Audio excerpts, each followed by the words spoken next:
NXT 2.0 has arrived. We have a new set, new wrestlers, new tag teams, a new married couple. Mandy Rose has new hair, but most importantly, Tommaso Ciampa has reclaimed the NXT Championship. Daddy is home.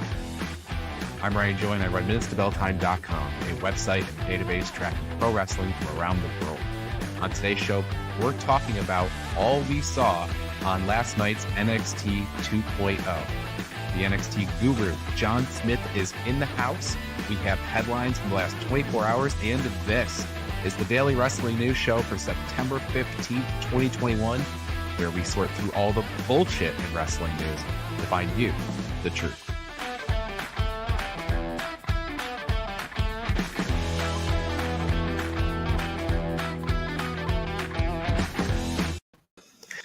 All right, John, for weeks we've been talking about the changes that are coming. And we thought that we were seeing some changes, in the last couple of weeks.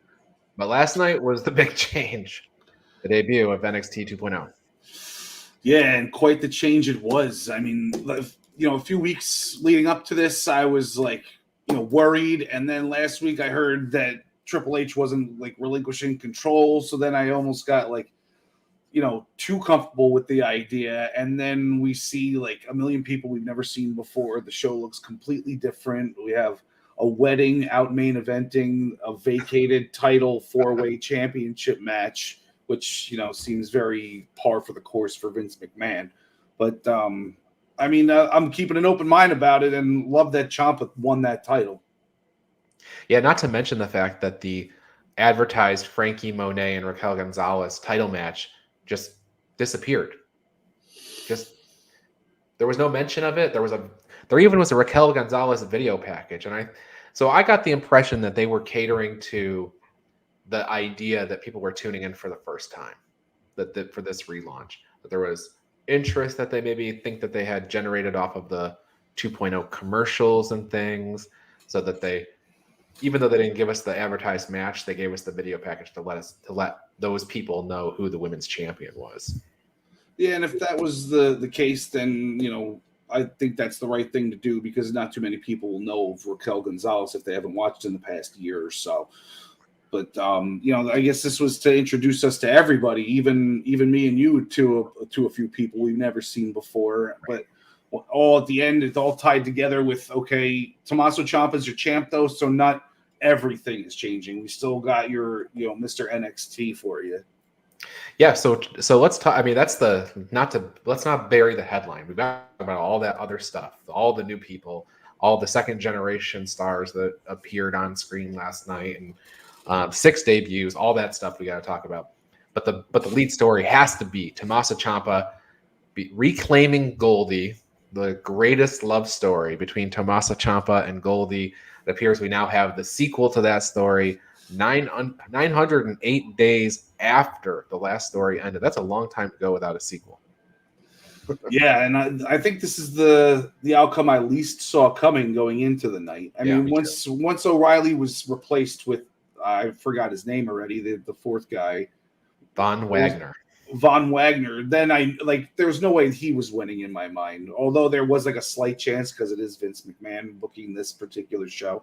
But, he became number 4. But still, Tommaso, I did not see winning this at all. I just thought they were either going – they had to go with Pete Dunne in my mind once O'Reilly was out. And it was nice to see, though, that Ciampa got the title. I feel like Pete Dunne should work his way into, a nice feud and storyline to capture that title. So a lot of news was hitting the wire leading up to this match, to where you thought, Pete Dunne signs a new 3-year deal just before. So he thought, okay, well, maybe he's going to get the prize here, right? He signs the deal. They know they've got him for a long time. Let's put the belt on him. Let's go. That didn't happen. Kyle O'Reilly, he's kind of the guy that it always kind of felt like they were pushing to kind of take the Adam Cole spot. And he got taken out by Dunn and Ridge Holland early in the night. So they don't put him in the match so he doesn't lose. LA Knight seemed to be the guy everybody was saying, maybe it's going to be him. everybody was kind of pointing their finger at LA Knight saying, he's a good talker. As far as characters go, that's the kind of guy that Vince will like. He is 38 years old, so I kept kind of cautioning people of that. But you know what? They gave him an out too, because he got tangled into this match with Braun Breaker to open the show. He got duped into a match, didn't realize that he was wrestling somebody that could actually go. And he got beat early in the night, so he's coming into this match, with an excuse. So you have all these kind of things. You got a rookie in there with Von Wagner. LA Knight lost a match earlier in the night. So I think it came down to Pete Dunne and Ciampa for me. And there you go. Yeah. And I think all the money would have went on Pete Dunne, and Ciampa is the one that came out with it. And I'm fine with it. What I'm not fine with is LA Knight just getting pretty much squashed by Braun Breaker. He's pretty established by now, LA Knight. And I mean, unless you're doing something crazy with this Braun Breaker guy, like having him go straight to Ciampa, which they kind of alluded to at the very end after the wedding. It just, I need to see more out of Braun Breaker before I'm on board with it. Yeah, it feels like they're not putting any brakes on him. Pun not intended there. But Braun Breaker, just to kind of catch this up, to draw all the lines here. Braun Breaker opens the show. He puts a challenge down in front of LA Knight. And LA Knight, arrogant as he is, says, just meet me in the ring in 2 minutes and I'll put you down. And so they do, and Braun Breaker wins the match. Now, when I saw that, I also thought, okay, well, LA Knight's definitely winning later in the night, because now they're setting up this new guy to be in a title program with LA Knight. Well, that didn't happen either. But I guess the idea is Braun Breaker gets a really big win, and then, like you mentioned, it looks like they're going to put him up against Ciampa right away, and then win or lose against Ciampa, he's almost kind of made at that point. Yeah, I think it's too early to put anything on Breaker. Maybe just having him in this main event feud will establish him as one of the top guys right off the bat. Maybe that's what they're going for. I still like Ridge Holland to be the one that takes the belt off of Ciampa. I thought he was going to take it off of Joe originally. Yeah. So Braun Breaker, the son of Rick Steiner, and that's we're going to say the son of a few times during this episode, because it seems like everybody that came out last night was the son of someone. So we already talked about Von Wagner. The reason Von Wagner got put in the main event is because he made a save for Kyle O'Reilly, or came to Kyle O'Reilly's aid when Pete Dunne and Ridge Holland attacked him, which took Kyle O'Reilly out of the match. Von Wagner is the son of Bo Beverly, if people remember the Beverly brothers back from the early 90s. So it's like the most insignificant son of that you can come up with. Hold that thought. I might have one more. So Von Wagner, he made his debut last night. Like I mentioned, there's 6 of them. We've already talked about 2. Von Wagner, Braun Breaker, both involved in sort of the main event angles here. Okay. Also, the second match on the show after the Braun Breaker LA Knight match was Imperium getting a win over the new tag team of Josh Briggs and Brooke Jensen. Brooke Jensen making his debut. He is the son of Bull Buchanan. I argue that's more insignificant than Bo Beverly. Yeah, they're about on the same level. Bull Buchanan did align himself with John Cena at one point, though. There you go. So I guess at this point, let's take a pause on all the newness and talk about the set, because when you saw Imperium come out, they had the traditional Imperium look to it. They had gotten away from, I think, with some of when they had to go into the Capitol Wrestling Center and they had the smaller screen and stuff. But now with the new set, they have the great big Tron, and they cast the white light down on them. So what do you think of the aesthetic of NXT 2.0, John?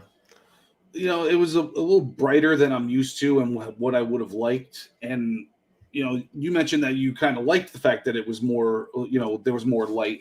But I think it just shows how small the arena is when the light is that high. The darkness of it kind of kept it to a feel of it doesn't matter what the crowd is. It's all about what's in the ring. And now you're distracted because you see people standing up against the wall in the back. Yeah. Well, the other thing I noticed was the light rigging and stuff that you could see, which was kind of weird. But I liked the fact that you could see the crowd, and when the crowd would pop and stuff like that, you could actually see them. It's a different look, but I still wish they would dim the lights during matches, though. I think they kept them on during the whole time, right? Yeah, I like when they dim it. It's just so it's like focus on the ring, not what's around it. Yeah. So with that, we move on. B-Fab.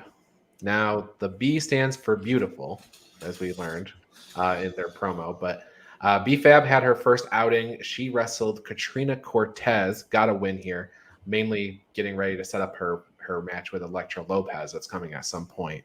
Al mentioning Bull Buchanan won the tag titles, and the Beverly Brothers should have been tag champs. So... John DeConnie chiming in on YouTube.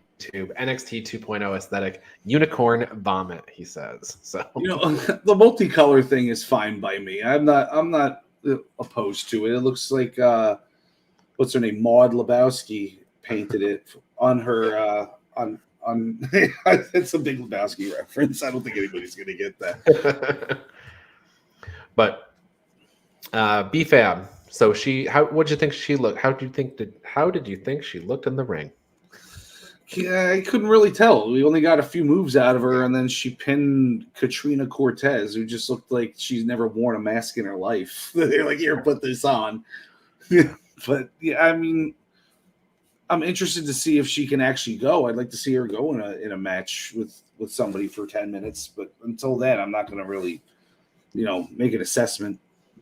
Yeah, and so she had her match, like I mentioned, she's getting ready for Elektra Lopez as the Legato feud continues. So another debut, not the first time we've seen B-Fab, but it was the first time we've seen B-Fab in the ring. Next, we have Carmelo Hayes doing a promo, and he's accompanied by Trick Williams. This is your fourth debut that we're talking about. Now, so it's I have a note here. Trick Williams probably won't have both those names for very long, I would say. He was probably going to be Trick before you know it. But quick heel turn here. Trick Williams, his bad influence on Carmelo Hayes. They beat the crap out of Duke Hudson. Yeah, and I didn't see that coming at all. Carmelo Hayes was just your standard, wide-eyed, I can't believe I just won the tournament looking guy, and now all of a sudden he's got an attitude because his boy Trick Williams is coming along for the ride.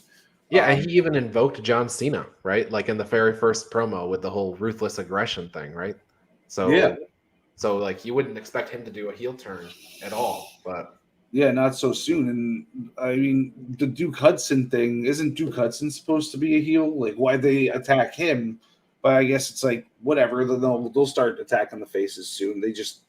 They took advantage plus Duke Hudson kind of like shoulder bumped him as he walked between them, so he kind of disrespected them in that aspect. But yeah, they were also in his way in the first place, so I guess they instigated. Sure, and the fact that they were in the ring doing a promo when Duke Hudson wanted to be in the ring, I guess they were in his way.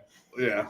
So okay, so now we have some familiar faces. We get to Casey Catanzaro and against Gigi Dolan and Jace. That was fine. You got Mandy came out, caused a DQ. Mandy Rose reveals that she now has dark hair. She is no longer the blonde bombshell, as Wade Barrett said. So, quoting from the notes of John DeConnie, back from commercial, and we've got a 6-woman tag match. Playa. Oh, yeah, I almost forgot that Vince and Bruce are booking the show. Oh, and the match started during the break, too. Love that. So, now we have a 6-man tag. Woman tag. Because Saray also came down. So, Gigi, Jason, Mandy got a win over Casey, Caden, and Saray. Yeah, it looks like Saray's going to get lost in the shuffle with all these new people coming in. She didn't catch on like Io did or Asuka. No, she sure, or even Kyrie. She sure didn't. I like the Gigi and Jace entrance. It reminds me, and this is going to sound very weird, but it reminds me of Decay's entrance on Impact. Something with the music and the close-up shots of them and stuff. Maybe I'm the only one, but it kind of reminds me of that. I think I got to pay more attention next time they come out. That's kind of the stuff I tend to fast forward because I'm always like pausing or starting late. So, yeah, I'm sure not to fast forward the beginning of segments anymore because I used to miss a lot of promos before thinking that they were commercials. So I wait till I see entrances, then I usually fast forward those to make up some time. Well, one of those promos that came on, I think right after commercial break, was Tony D'Angelo. And he is, I don't know, he's trying to pull off a Al Capone mobster gimmick type of thing. He's a former amateur wrestler, I guess, and he mentioned that in his promo and stuff. He would be number 5 for the night in terms of debuts of people we've never seen before. So there you go. Yeah, he seems like the type of guy that they might have as the head of a stable once he shows up. You know, maybe he'll start recruiting people or he'll show up with more people in tow. Right. Yep. The Creed brothers, they debuted recently as the Diamond Mine tag team, Brutus and Julius. And boy, they destroyed their opponents. Afterward, we met Ivy Nile. She is the 6th debut, and she's the first female member of the Diamond Mine. But it's funny, with all these new people coming in, the Creed brothers, they're very, very vanilla looking. But I don't know. There's something about them that I think they're going to get pushed pretty hard. Yeah, they wrestle like they're as big as the Authors of Pain. Yes. But they're just big, stocky, Oklahoma style, like Brock Lesnar types. They look like they're his cousins or something. Yeah. Well, we get Kushida versus Roddy next week. That's what came out of that segment. Jeff Johnson says he loves the new set and colors of the new NXT. I mean, I added a little bit of emphasis to the loved there. I mean, he didn't, but so I think when we look at the comments that we've had coming in, it's mixed reviews. Like I said, I don't mind it so much. The brightness of everything kind of gets away from that gritty mosh pit type of feel, which some people really loved. So I think I'm fine with it as long as because people were like, oh, it looks like childish Nickelodeon. Did they design this for them? As long as they don't go a childish route with it, then it's not going to seem childish, Yeah. But who has bright colors anymore? Nobody. It's all like red and black, gold and black, red and white, black and white. Everything is just so we got to be tough all the time. I just don't know what they refer to it as. We had the red brand, we have the red brand, the blue brand, we had the black and gold brand, and now what do we have? We have the Bob Ross brand. Yeah, there you go. The wedding closed the show. So it was a wedding between Indy Hartwell and Dexter Lumis. There were some funny moments. There were things, when the priest asked if anybody would object, Dexter Lumis showed them the axe from his jacket. So that was kind of funny. Somebody said the word Chase, so Andre Chase had to stand up. There were just some funny moments, but oddly, John, nothing happened. Like, this is not a wrestling wedding. Somebody's supposed to come out of the cake. Somebody's supposed to get cake in the face. Something major did happen. What happened? Dexter Lumis spoke. He said, "I do." This is the first time we've heard him speak since he came to WWE. It was the ultimate payoff. They actually got married. The love story is complete, and we finally heard Dexter Lumis speak. Now, I hope he doesn't speak again for a while. I hope he pulls like the whole Silent Bob thing, where he just says one thing every 3 months or so, and it's got to really mean something. Now, when the priest looked to Dexter Lumis to do his vows, after Indy pours her heart out, and Dexter just gives the old thumbs up. In the back of my head, I heard Al Carl screaming, "Oh no, there goes Dexter Lumis ripping off Orange Cassidy." But yeah, so Dexter Lumis didn't have anything to say there, but he did muster up the courage to say "I do." So, well, apparently he wouldn't shut up at his therapy appointments last year. Right. So let's see. So Jeff Johnson says, funny that Loomis just talks since Sam Shaw is a great talker. So Sam Shaw being his previous name. He also says, like with the name changes of wrestlers, people complain for 2 weeks and then will adjust and get used to it. Yeah, I think that's probably true. What I'm interested to see is if we get we're going to get a ratings boost this week. I'm interested to see what it looks like in the next couple of weeks if the people that they brought in to see this new NXT are going to stick around. Yeah, and I hope that the new people don't just make like all the other people, get lost in the shuffle, like we keep saying, just because they want fresh faces on TV. Yeah, NXT is a very deep roster of people. Even after the 57 people have left WWE this year, they only have a 2-hour show. They got a deep roster, and we've just found out that it's a little bit deeper. They added 6 names to it. A lot of people that we didn't see on the show tonight. So yeah, they released people, but they keep signing people to the training facility, which then has to bump some people up to NXT at some point. So, and it's a machine.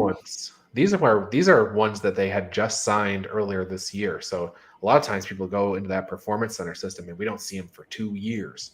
It looks like they're accelerating that, which is maybe a good thing. So. Yeah, I'm still excited to see this Gable Steveson. I want to see if he's worth all the hype. Well, I don't think you're going to see him in NXT. I don't think there's any chance that. I think he'll be on the main roster right away. They'll probably have him in that PC working, to get ready. But I don't think Gable Stevenson's going to be spending any time down there. They're too excited. They think they've got Kurt Angle or Brock Lesnar. I hope so. Yeah. So.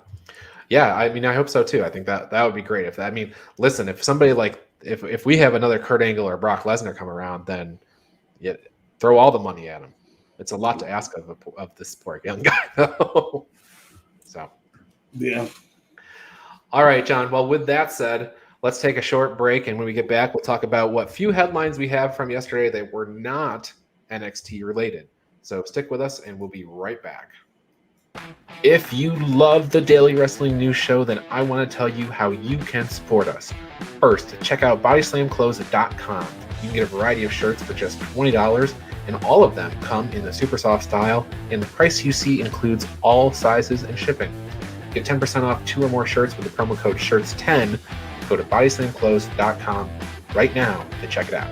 And join Joey Jarzenka, Ian Schreier, and Rob DeLuca on Monday nights for the Primetime Rundown. They take you through the world of sports, and the show kicks off each Monday at 7 p.m. on the Eastern Observer.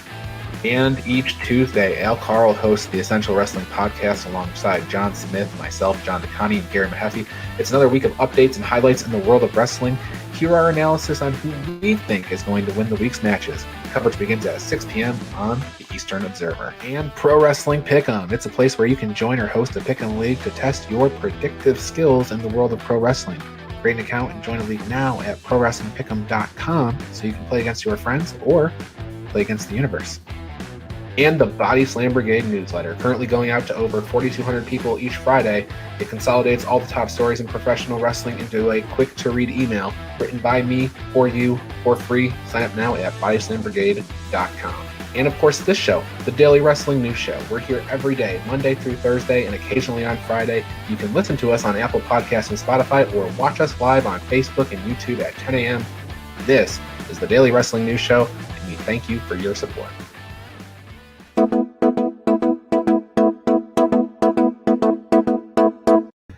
Okay, we're diving into the headlines now. And of course, I already mentioned one of my headlines is Pete Dunne agreed to a new 3-year deal with WWE, according to Fightful. I think this is great news for the Bruiserweight. I don't know. I was kind of a little going back and forth on this, John, because of the edicts that we heard about. You got to be this weight and you got to be this size and you got to be this. He's the right age, right? He's a young guy. He's only 23, I think. So he's got that going for him. But, man, he's only 185 or something. And he's not somebody that they can bring up to the main roster and make a manager. That's true, but he is different, and he has a completely different style than really anybody else that they have on the roster. And he's an established name at this point. Yes. He's not the longest reigning UK champion ever anymore after Walter, but he still held it for 450 days or something like that. And, it was one of the best matches still to this day that I've ever seen is him versus insert name here. No, Mustache Mountain guy. What the hell's his name? Tyler Bate. Tyler Bate. Yeah, I always forget his name too. But one of the best matches I ever seen. It was probably 3, 4, 5 years ago at this point. I think it was in January. I think it was when Pete Dunne beat him for the title. Right. It was that TakeOver, right? I think it was that TakeOver. Yeah, it was it's one of the most incredible matches ever. The fight forever chant was warranted in that one. Now they just do it because they want to say they did it. Right. But it's part of the show. Yeah. One of the producers is holding up a fight forever sign. So Jake Atlas, poor Jake Atlas, who I saw him in Chicago. He had a quick finish to his match in Chicago. He had to roll out of the ring and help to the back. Then I saw him at Ring of Honor. Same thing. He had to roll out. Well, he had a match, and it seemed to end abruptly. People were thought it was kind of off or whatever. He said he went to Instagram yesterday. Said he's not really banged up. He's not concussed, anything like that. But he is going to step away from pro wrestling for now due to his mental health. So I guess Jake Atlas is going to be stepping away. Not sure if it's a permanent step away or if it's just something he needs to do to get his head right. But, when you hear about, Daphne last week taking her life and stuff like that, get your head right. Yeah. And also, it could also reinvigorate your career if you leave for a while and then say, all right, I'm ready to come back. Then there's a little buzz about you. Like, oh, Jake Atlas is coming back, Yeah. Well, Al wants us to know Pete Dunne versus Tyler Bate was TakeOver Chicago. So there you go. Monday Night Raw, the rating. I want to talk about that real quick. Well, first of all, John, you and I haven't talked. What do you think about Big E becoming the new WWE champion? I love it for Big E. I think he's awesome. I think it was a little forced in a way. Yeah. It just felt a little off that it happened right away or the way it did, but they had to do something. We weren't going to get Bobby Lashley versus Roman Reigns at Survivor Series. So they had to do something before then. And, Bobby doesn't need the title anymore. He proved himself. He beat Goldberg. He beat Drew McIntyre a bunch of times. He had a dominant run and he lost to the Money in the Bank. So it doesn't make him look weak at all. And now Big E can go out and beat him at the next pay-per-view to solidify his current reign. And we move on from there. Good for Big E. I love him. Yeah, and Bobby was protected too, right? He wrestled Randy Orton in a match, and he was selling an injury off of the table spot on the outside and everything. So he was protected in that spot. You're saying a similar thing that I was saying on the Tuesday show is that I felt like Big E's win would have been better if he had beaten in a pay-per-view match, if he had beaten Seth Rollins, Edge, AJ Styles, any one of these guys recently that were to kind of just propel him up into that group. Because he's been wrestling basically around the Intercontinental title even ever since before and after he won Money in the Bank. And I don't mean he was wrestling for the Intercontinental title, but he was wrestling around it, those people. I would have liked to see him get one of those big signature wins so that he could be I'm coming for you next. And it would have felt a little bit more appropriate. Yeah, I definitely agree with you there. Taking nothing away from Big E on that one, though. That's more of a booking thing than that has to do with him. So, And I think that I think part of it was, I truly believe that this was going to happen at Extreme Rules. The Randy Orton and Lashley match was supposed to be at Extreme Rules. I think the whole Bobby thing was going to happen. And I started to bring up the ratings because Monday Night Football had a close game, a good game, and it dominated the ratings. And I think that they pulled the whole program forward to Monday night in hopes to kind of counteract that. Now they ended up having not the best rating that they've had. It's actually the lowest since the Thunderdome era, but if they hadn't done that, it probably would have been even lower. So I don't think that's a reflection on Big E. You know what? It did get me to watch live.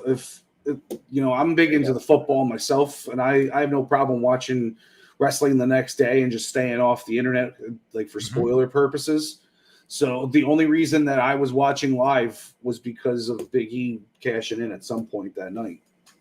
Yeah, I agree. I mean, I was also excited for that match that night. Like even the whole Randy Orton thing, because in the back of my head, I'm like, we might see a title change just to Randy Orton here. So I think that it was well done. You know, it got people to watch, got you to watch, it got me excited for the show. I was probably going to be watching on delay a little bit anyway, but so nothing, like you said, take nothing away from Big E, but it felt a little forced. Now he needs a long title reign. It can't be a short title reign. He needs at least 4 months, I'd say.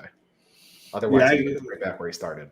There was, I think, on the Body Slam Brigade on Facebook, we were talking about like who he loses to eventually, and I think he goes until about Royal Rumble and loses it to maybe like an AJ Styles, something like that. Because I'd like to see AJ versus Omos for that title at WrestleMania. I think that would be fun. Well, you know, the other thing is that there's a chance that this title might be down the card a bit. It was this year. This year it opened the show, nights. And you got this whole Bobby Goldberg thing that's brewing up. Roman's going to have the main event, whatever that is. The women's titles will probably be high profile. Is there a chance that out of nowhere Kofi Kingston wins the Royal Rumble and challenges Big E? Ooh. That'd be fun. And then they just work Woods into it and do the 3 of them for the title at WrestleMania. Or neutral quarter. You know, he's got to be out there with the trombone, you know, doing his thing. I just think, you know, at some point maybe you have that Kofi Kingston Big E friendly match, right? Because Kingston, he wrestled Bobby when Bobby had during Bobby's reign. So they don't have a ton of guys that they're gonna work into the program. So, or why not have Woods and Kofi pull a Luger and Bret Hart and tumble over the top rope at the same time? Then we get a legit 3-way. Woods has always gotten the short end of the stick. Yeah. So whenever that match happens, do we see them all come out to the ring at the same time, like with the New Day entrance, and then they just, you know? No, but I think Big E comes out first, and then he does the WrestleMania for both guys for both their music separately. There you go. All right. Well, MLW, Major League Wrestling, announced that Lee Moriarty is joining the field for the Opera Cup. Now, Lee Moriarty on the most recent episode of AEW Dark, it was off camera, but it was during the Dark taping. Tony Khan gave him a contract, so he is an AEW talent now. He was also on Ring of Honor's pay-per-view this past weekend, and now he is going to be in Major League Wrestling's Opera Cup. So he had taken a whole bunch of bookings that he's got to finish up before he heads to AEW full-time. But he joins Alex Shelley, who Fightful has announced as the last member of the Opera Cup field, and Bobby Fish, Tom Lawler, Matt Cross, Davey Richards, TJP, and Calvin Tankman. 8-man tournament that will probably air on an MLW Fusion this fall. So that's fun. Yeah, it'll be nice to see Bobby Fish out there again. Is he like on their official roster, or is he just like in for this tournament? Bobby Fish was brought in for this tournament. They haven't announced that they've signed him yet. So I think they probably will. He'd be a good guy for them to have around. He fits in nice there. Yeah. And Al is reminding us that, of course, if we do get to see that Big E versus Kofi versus Xavier Woods match, that it'll also have last-minute Daniel Bryan wedge in there. I love how he's just wedged himself into the AEW title picture right away. That's true. No matches. He might even win it too, which will be the best. Yeah. I think that's the Full Gear match, by the way. That's my I think I've said that a bunch of times now. I'm pretty sure that Daniel Bryan versus Kenny Omega is Full Gear. Next week at Arthur Ashe, we'll probably have a 27-man tag that has them on each side. They've probably gone up against each other at some point early in their careers, right? You know, I don't think so. They never crossed paths, huh? Yeah, I am not aware of it, but somebody will tell me I'm wrong probably. But I know, like, a lot of the other people, yes, Daniel Bryan's worked with almost everybody, it seems like. But I don't think Kenny Omega and him have crossed paths because I don't think they were in the same places. Right. But Bryan Danielson will address Kenny Omega on tonight's episode of Dynamite, which, John, you're going to be there for. You making any signs? Oh, yeah. I've been saying it for weeks. I'm going to be bringing a Cody is trash sign. When they got the hard camera on and they're zoomed out, look towards the left side. I should be there with my sign. Okay. I'm not sure what the other side of it will say. I might bring my yes sign that Daniel Bryan ripped in half 10 years ago at Monday Night Raw. I don't know if I ever showed you that video. You did. So Frankie Kazarian will be wrestling Adam Cole, baby, in his first match in AEW. You'll get to see that. CM Punk will be on commentary. I'm sure he'll get called off commentary at some point, but it'll be interesting to hear his thoughts on some of these matches if he's out there for him, like this Danielson and Omega thing. You got Darby Allin with Sting versus Shawn Spears with Tully Blanchard. And look for Sting and Tully Blanchard to throw a punch, I think, and maybe Ric Flair will come out and try to, get cooler heads to prevail. That's the Nature Boy way, right? Yep. Minoru Suzuki and Lance Archer are going to be issuing a challenge to Jon Moxley, who will be teaming with Eddie Kingston to face one of your favorite tag teams, 2.0. Yeah, I'm thinking of wearing my Ever Rise Rules shirt, but then if I wear that, I don't know if I'll get on camera ever. You might. Yeah, I always see WWE shirts on camera there. Oh, okay. Yeah, I think you're good with that. Jade Cargill with Mark Sterling will be facing off against New Jersey's own Layla Hirsch. So good luck, Layla. I hope you have the same match with Jade that you had with Camille. So. Yeah, I'll definitely hope it's not a 2-minute squash like all Jade's matches. Yeah. I watched Jade wrestle a match on Monday night for Dark Elevation. I think tops 3 moves. Tops. So no, it's not tops. That's bottom. It's between 3 and 10 moves. One of them being Jaded.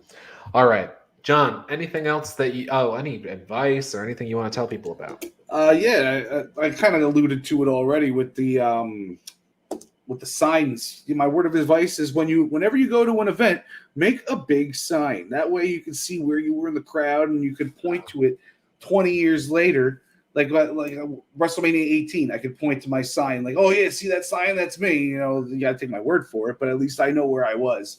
So yeah, whenever you go to a wrestling event, spend an extra $5, buy the big Sharpie and a big poster board, and just write something so you can see where you were in the crowd for the rest of your life. Oh, that's a good point. I wish I had that advice as I went to all these shows recently. Here, after I'm done with my Cody is trash, I will ship it to you, and then you can bring it to every show you go to, even the independent shows. Just make sure everybody knows that Cody is trash. With that said, for John Smith, I am Ryan Joy. We'll be back tomorrow. John DeConnie will be here, and we will run through the rumors of the week. See you guys. And ladies.